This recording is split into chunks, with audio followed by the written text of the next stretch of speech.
Hey,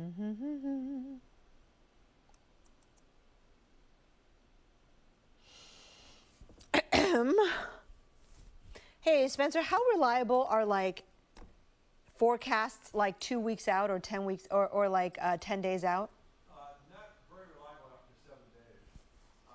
10 days would be more reliable than 2 weeks, but even 10 days is pushing it. 7 days is about as far as we feel we can go Yeah.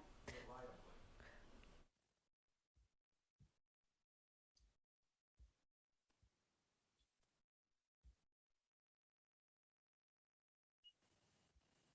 Great.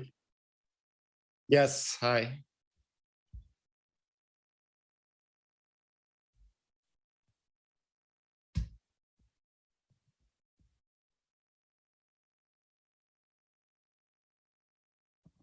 Great, thank you.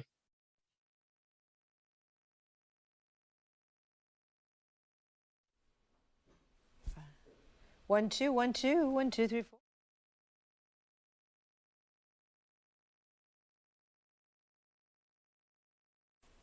Hi, Peter. It's Kristen. How's it Hi, going? Kristen. How was your I'm weekend? good. How are you? Good.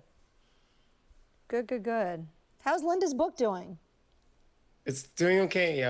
Thanks. I mean, it's after it's kind of been a little plateauing now, but I don't know if you know this spice company called Watkins. It's after McCormick's, but Okay. they decided to buy a bunch from her, so she's Oh, psyched about that. okay, that's good. No, it's really good. I'm sure she's got the corner, like the market corner, like she was probably #1 on the doctors turned, nutritionist cooking Yeah. cookbook, you know, list. #1. And she's going to be on the Taiwanese Americans, authentic gift service for the year.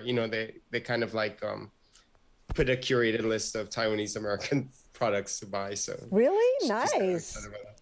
Yeah. I didn't know she was. Was she born in Taiwan? No appearance. Oh, okay.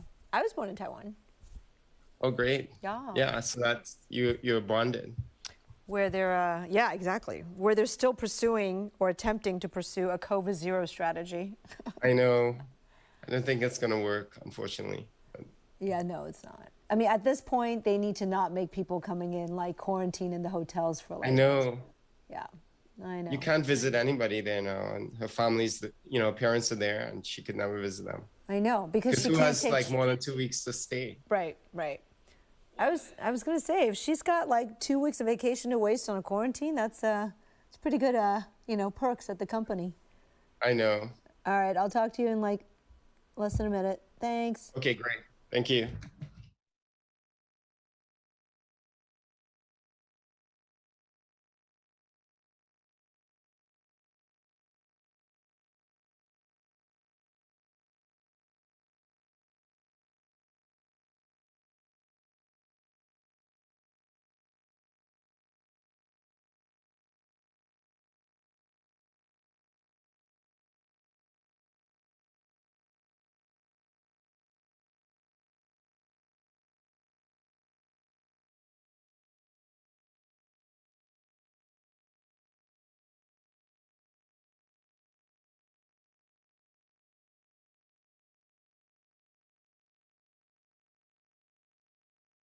Building a better Bay Area. Moving forward, finding solutions. This is ABC 7 News. Hi there, I'm Kristen Z. You're watching Getting Answers live on ABC7, Hulu Live, and wherever you stream. We ask experts your questions every day at 3 to get answers for you in real time. Today, we'll talk to a Cal State University Assistant Vice Chancellor and look at how, during this pandemic, they've managed to increase graduation rates. Also, we'll talk to the head of one group vying to buy Oakland's rights to the Coliseum as the debate continues over what to do with the site.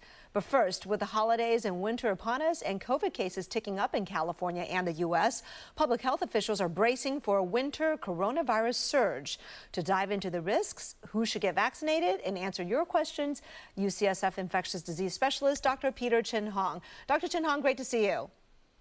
Same here, Kristen. Thanks for having me on. Yeah, no, we got a lot of questions for you today. So Governor Newsom last week said a winter surge is his biggest anxiety, but the public doesn't seem as anxious about this upcoming holiday season, right? 76% of Californians have gotten at least one dose of the vaccine. So with apologies to Game of Thrones, is winter coming?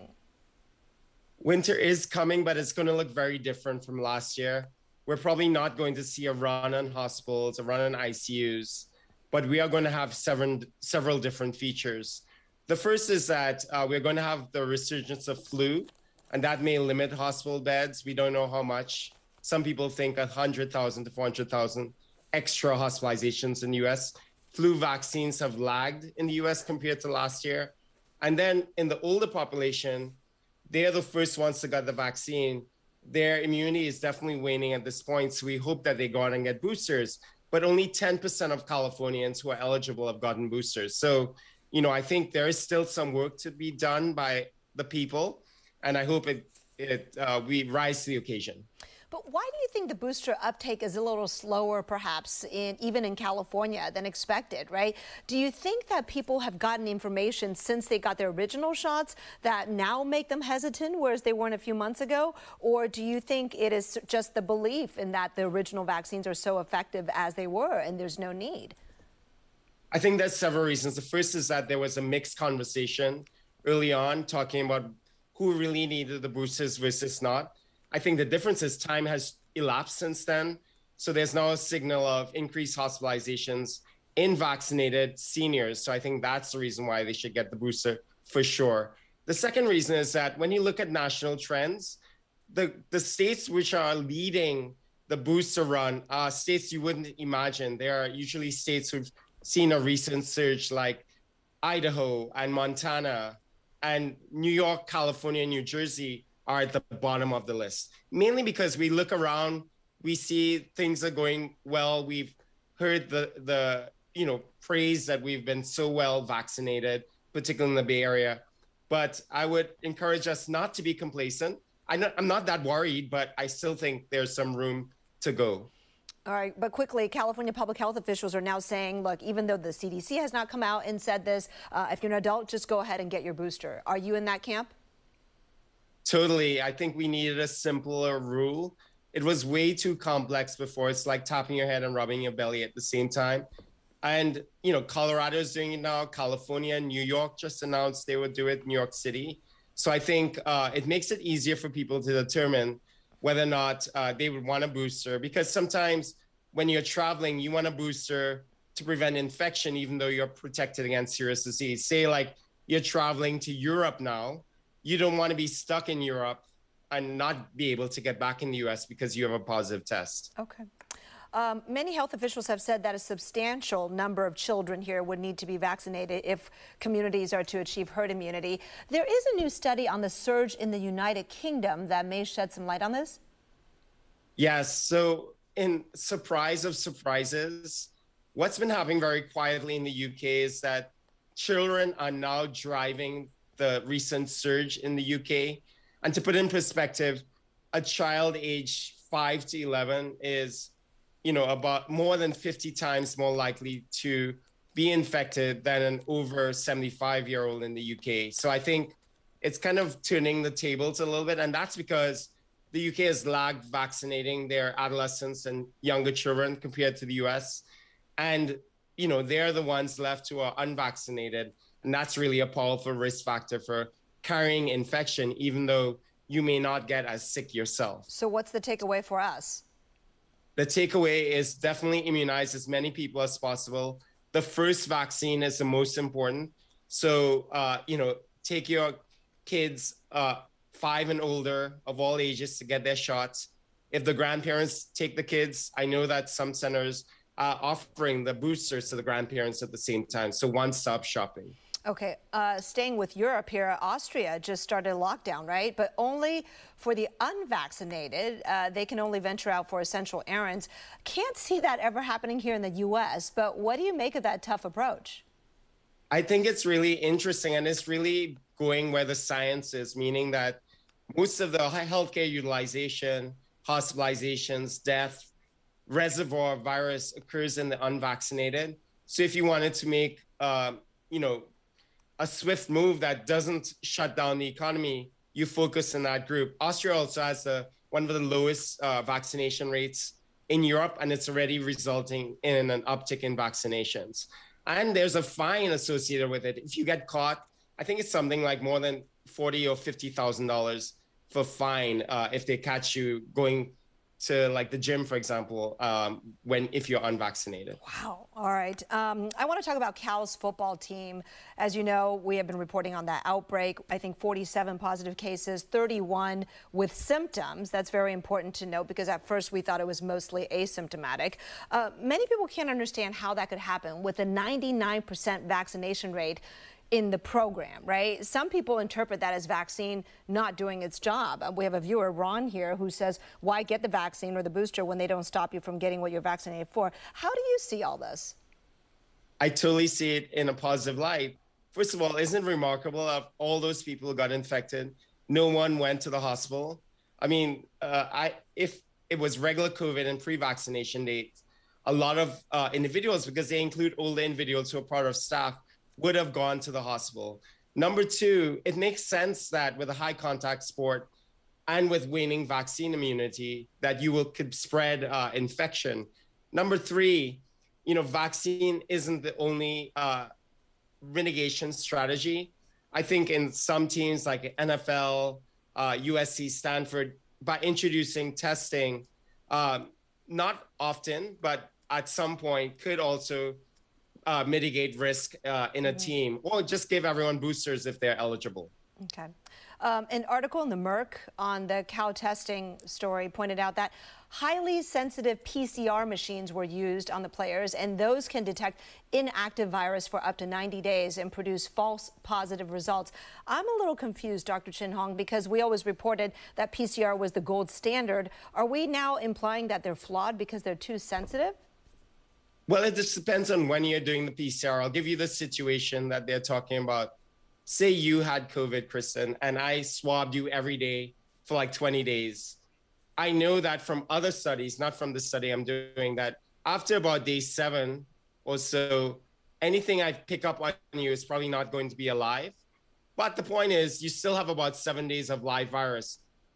In a Cal football team, when I do a PCR, sure, it may be dead virus, but I don't know at what point and what arc of that trajectory that person is. Certainly if they're symptomatic and they're positive, I would not necessarily call it a false positive, given the fact that so many people else around are positive. All right. I'm going to wrap that conversation up with a Go Bears playing Stanford this weekend in the big game. So proud Cal grad, and I'm glad all the players will be able to play. I think all the starters certainly will be cleared by then. So hopefully it's a good match and a safe one. Okay, I want to ask you about flu season. It's coming up, and it seems like because of how political the COVID vaccine has been, there's been an influence on how people get the flu shot. Can you talk about that? Yeah, so, you know, I think the idea of just not getting a vaccine has spread to other vaccines too. And one question is whether or not people's hesitance to get the flu vaccine this year compared to last year before, because remember 1 year ago, we didn't have COVID vaccines. And that's about a 10% difference. Is that really explained by just the overall hesitancy about vaccines and that group extending to other vaccines? I hope not. Vaccines are really one of the best weapons we have. And we haven't seen flu since February of 2020. So if we're getting it, it's going to be a bad season, most people think. All right, here's a question from Rachel. She says, my daughter is 13 and medically fragile. Should she get a booster? December 3rd will be 6 months. We don't know if she got the Johnson & Johnson or Pfizer or Moderna, but give people the rule and the protocol there. Yeah, so the rule is not eligible for boosters for those under the age of 18. We don't really know what boosters do in that population yet. So I think with a robust immune system, even though maybe a little bit fragile, but the immune system may be robust and likely, it's probably going to take her daughter way beyond 6 months at this time. All right. Last question, and that is, we reported on 2 new oral medicines, right, made by Pfizer and Merck that could treat COVID. Some doctors are calling this our penicillin moment. Do you think so? Yes, I'm so excited about it. It has several implications for real life. First of all, can you imagine like the Cal football players getting tested with COVID? They just get called in some pills, they go to Walgreens, they pick it up. That probably will decrease their viral carriage by several days, probably bringing them onto the field sooner. You can also give those pills to the people they have been in contact with and prevent the onward spread of infection. So for two big reasons, I think these are going to be game changers. They also cost a lot less than monoclonal antibodies. So about $700 a course compared to about $2,100. And it sounds like when they're fully on the market, that could change a lot of things, including allowing us to really fully ease restrictions, right? So when do we think they'll be approved for the public? Well, the Merck pill is already approved in the UK, has been submitted a few weeks ago, then Pfizer last week. So we hope, hopefully by the end of the year, but it's going to be a little bit less urgent from the FDA, because they've had so many other priorities. So we're not really sure, right? But hopefully soon. Dr. Peter Chin-Hong, always great talking with you and learning from you. Thank you so much for your time. Thanks so much, Kristen. Coming up next, a look at college graduation rates during the pandemic, equity gaps, and what's working here in California and what still needs to change. We'll be right back. All right, everybody, hope you had a good weekend. Oh, we do have a viewer question. Okay. Our producer has come up with a question that I think you might all want to answer here because I would love to hear your replies. What are your Thanksgiving plans? As you know, the CDC has signed off on people who are vaccinated gathering, and certainly we know travel levels are way up, close to pre-pandemic levels, certainly a huge jump from last year. So people will be gathering, having dinner together and traveling and all that. So what are your Thanksgiving plans? I'll give you a moment to respond.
For your votes, let's see what you folks are planning to do. Staying at home is what you're doing, Heather. Alexa's staying at home. Juliana staying at home pregnant. Oh, congratulations. The pandemic hurt many students' ability to finish their courses and graduate from college, but there is a bright spot. The California State University system. CSU graduation rates actually went up this past year, although officials admit they have more work to do when it comes to improving equity. Joining us now is Jeff Gold, CSU's Assistant Vice Chancellor for Student Success Initiatives. Thanks so much for joining us. Thanks for having me. How much did graduation rates increase this past year? So it's been a terrific year. In fact, many of us are fond of saying that it's never been a better time for students in the CSU in terms of graduation rates. And so across the board, our graduation rates are up. We measure our rates in several different ways, so I won't go over all the specific numbers. But suffice it to say that for students from all backgrounds, so if you are a student coming to us from high schools, if you're coming to us as a transfer student from community college, your rates are at all-time highs, along with low-income students, students of color, and those are the first in their families to go to college. So we're very proud of the remarkable progress we've made. Now, you credit a 10-year-old program called Graduation Initiative 2025 for now bearing fruit here. Tell us about the initiative. Absolutely. So about 5 years ago, we started this initiative, and maybe I'll begin with a little context of the CSU. Folks may not know that we are the largest, most diverse university system in the nation.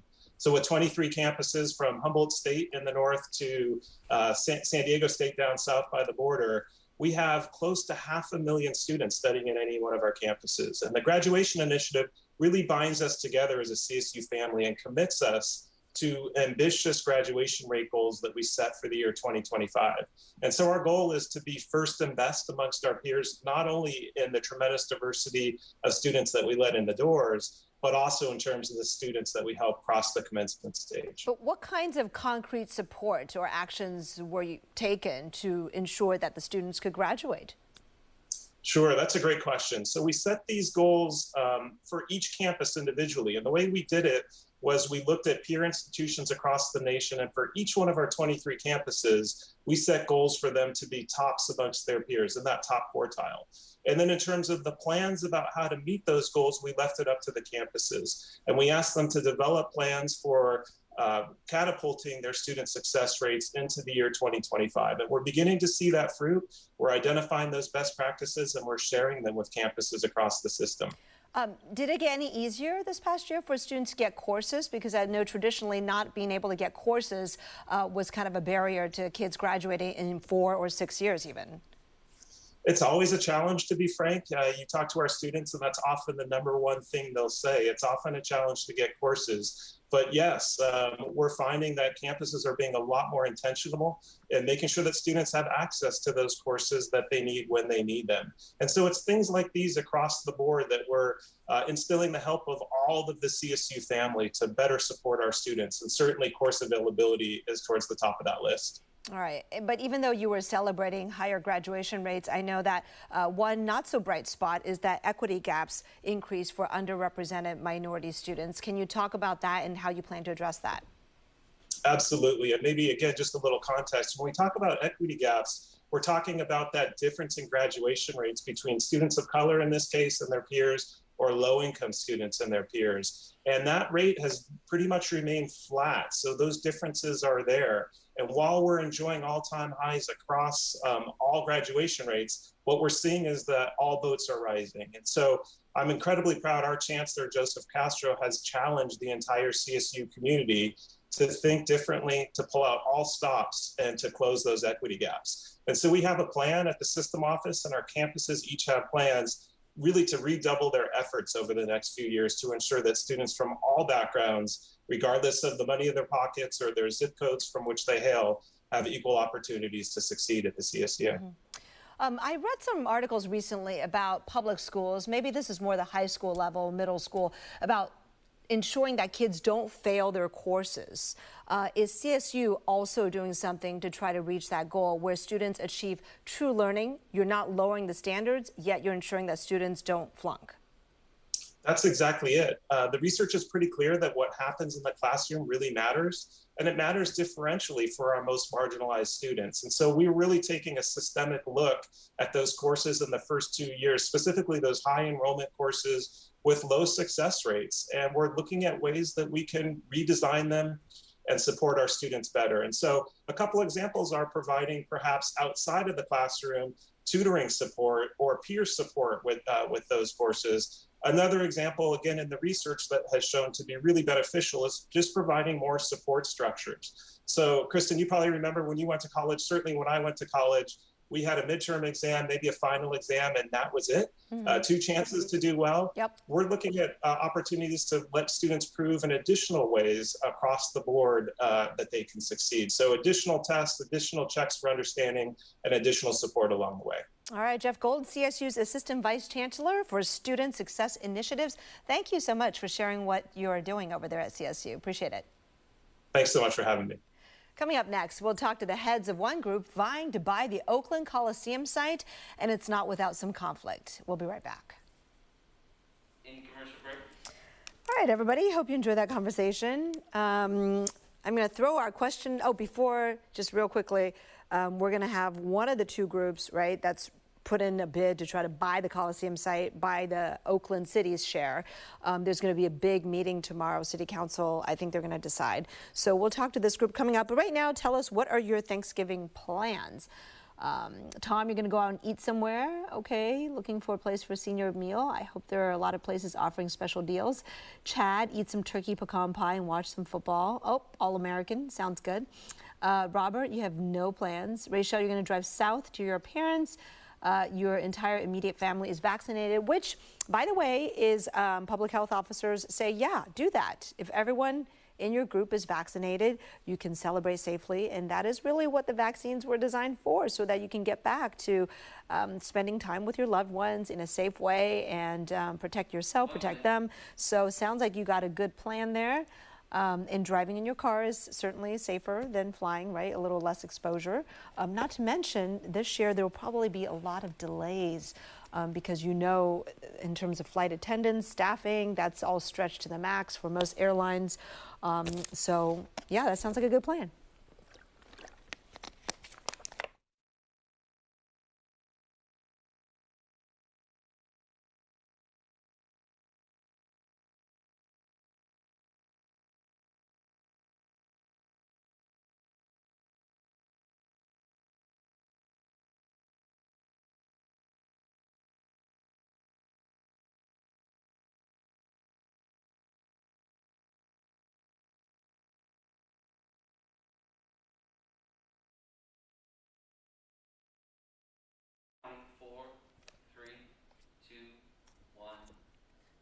One of two groups will likely end up with exclusive negotiating agreement rights to buy out Oakland's interest in the Coliseum.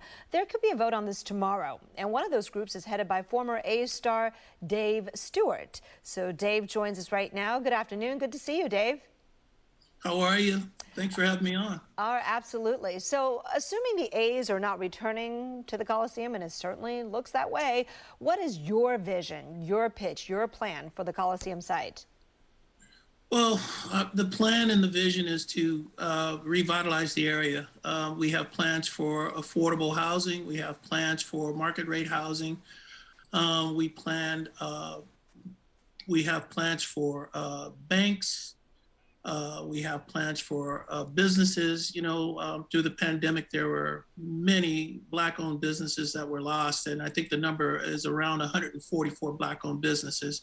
And so we do have plans for employment and bringing back employment. You know, on our property, we have room and area for a data center, and data centers are a tremendous revenue driver in communities. And it's also a position, it's also, employment that doesn't require college education, and you can start jobs with above minimum wage salaries. And so with the data centers, we have an incubator so that we can create ideas and put people in position to put their ideas to work. We also plan to utilize the Coliseum arena for what it has done best at when it comes to revenue, which are concerts. And we have positioned ourselves with one of the Bay Area's producers, Marcus King, who has put us in touch with Bay Area talent in the entertainment area to be able to utilize the Coliseum and bring back concerts to the Oakland side of the Bay. All right, I'm also reading about the possibility of a women's professional basketball team or an NFL expansion team. Is that part of the plan? Well, we are definitely open to the WNBA. It needs to be known that the rights of the WNBA team belongs to the Golden State Warriors. And so, you know, if the Golden State Warriors deem the area to have a WNBA team, it would have to go through them first. If we are given the rights to the Coliseum property, the arena would be a part of that, and we are open to having a WNBA team perform there, whether it be through the Warriors or through any group that wants to bring a WNBA team to the Bay Area. All right, I think you pitched a city council member today, right, on this $115 million bid. Did you get a commitment, any official backing your plan?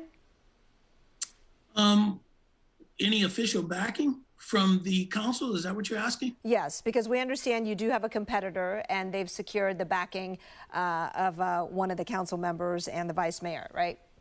Yeah, we do. Well, the vice mayor is Rebecca Kaplan, and she has definitely put her foot forward with AASEG. That's the African American Sports and Entertainment Group, by the way, folks. That's the competitor with a different plan. Yes, and our vision is just different. We don't really know exactly how many votes we have. We do believe that we have at least three votes, and we're hoping to get two more, or we'll do a tiebreaker and let the mayor decide how this thing is going to end up. Okay. Look, you're making your pitch to the city council tomorrow. I understand they're going to be voting, right? Can you talk about what the next steps are? The next steps going into tomorrow? Yep. So, you know, let's say they vote for the other plan. Is that it for you? And if they vote for your plan? Yes, if they vote for our plan, we would go into an exclusive negotiation and then start doing our real due diligence on the land. We'd look at what the land is capable of doing, surveying the land, and go from there and then move forward after that. All right. Dave Stewart? Now, it does need to be understood that the Oakland A's still have a lease on that property for the next 3 years. And so the first pebble, the first rock won't be broken until after the A's lease is up. But we do have plans that if we are given the land, the council. Dave, if I may put you on hold because we need to finish this conversation over on our streaming platforms. Take a short break and be right back. Thank you. Yeah, go ahead. That's okay. I do apologize. We've run out of on-air time. We are still streaming the program here on Facebook Live, so we have a couple minutes. So please finish your thought. No, I'm sorry. Lonnie said that she's in the... Oh, your better half? Yeah, she said that she was in the waiting room. She can't get in. Oh, I'm not sure what happened, and I'm sorry about the technical part. But I do want to ask you, though, because you're partnering with Elaine Brown, right? A former Oakland Black Panther who now builds low-income housing for African Americans. Is that right? Elaine, for the time being, has decided to take a step back until after the decision is made on Tuesday.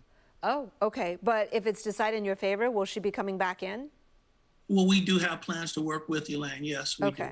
So she has a partnership with developer McCormick Barron Salazar, which is reportedly being sued by some tenants in San Francisco, Black tenants, over health and safety. Are they involved in the deal?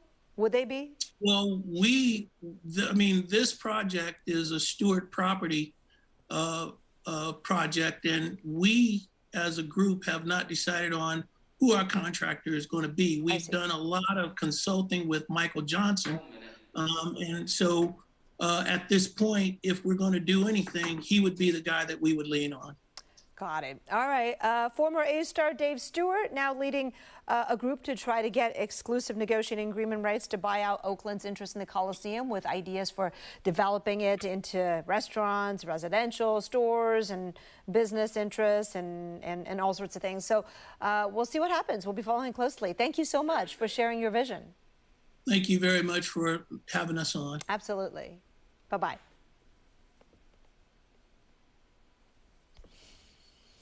All right, how much time? 20 seconds. All right, everybody. Okay. 15, 10, 9, 8, 7, 6, 5 seconds, 4, 3, 2, 1. And thank you so much for joining us. Today we covered COVID-19 surges, possibly for the winter, graduation rates, and the future of the Coliseum. See you back here at 4.